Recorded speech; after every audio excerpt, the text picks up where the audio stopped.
The national stay-at-home order is to be scrapped as the rule of 6 returns in late March, with sports back on as part of a 4-step plan to ease lockdown. The Prime Minister will publish storming data that shows the vaccine rollout has led directly to tumbling deaths in hospitals. His blueprint will see lockdown eased in 4 steps, with 4 key tests applied to each stage of the way to freedom. Mr. Johnson will warn that for each step to be taken, benchmark numbers will need to be met on. He will reserve the right to slam the brakes on lifting lockdown if a new variant of the virus emerges. Regional tiers have been ditched and all of England will begin the phased return to normal. Step 1 will see kids return to classrooms on March 8 and ways for people to reunite with loved ones safely. 3 weeks later, on March 29, the rule of 6 will return to parks and private gardens, allowing 6 people from up to 6 different households to mix up. If just 2 households come together, they can meet with no cap on their size.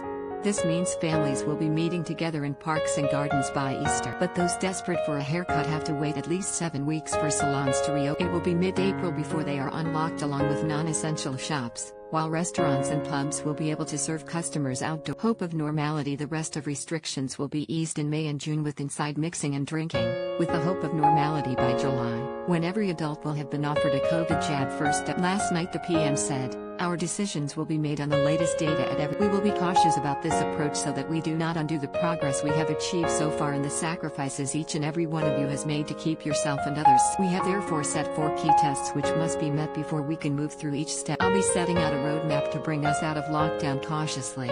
He added, "Our priority has always been getting children back into school, which we know is crucial for their education as well as their mental and physical well-being. And we will also be prioritizing ways for people to reunite with loved ones." Health Secretary Matt Hancock said there will be weeks between the steps, so ministers can watch carefully the impact of each relaxation of the restriction. The first step on March 8 sees all kids back at school, with details of mass testing due in the roadmap. 2 adults will also be allowed to socialize in a park from that date.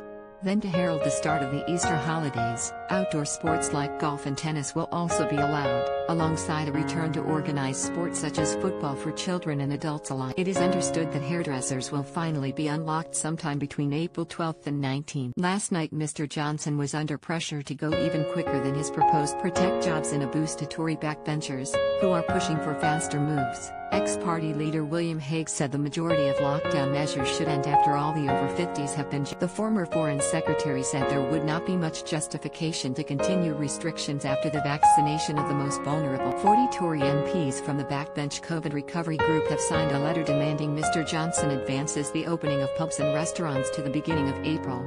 The group's boss Mark Harper said, "Britain's hospitality industry has had one of the toughest years on record and it's vital we do everything we can to get them open in a COVID-secure way that allows them to protect jobs and operate." But last night government sources said the plea was likely to fall on deaf ears. Following a 2-hour meeting of Mr. Johnson's COVID war committee yesterday, one source said, "That's it, it's locked in now." Meanwhile, Richard Lambert, chief executive of the National Hair and Beauty Federation, said the personal care sector needs government cash aid now and when they reopen to keep businesses afloat. He added, "There is nothing coming in and overheads have to be paid."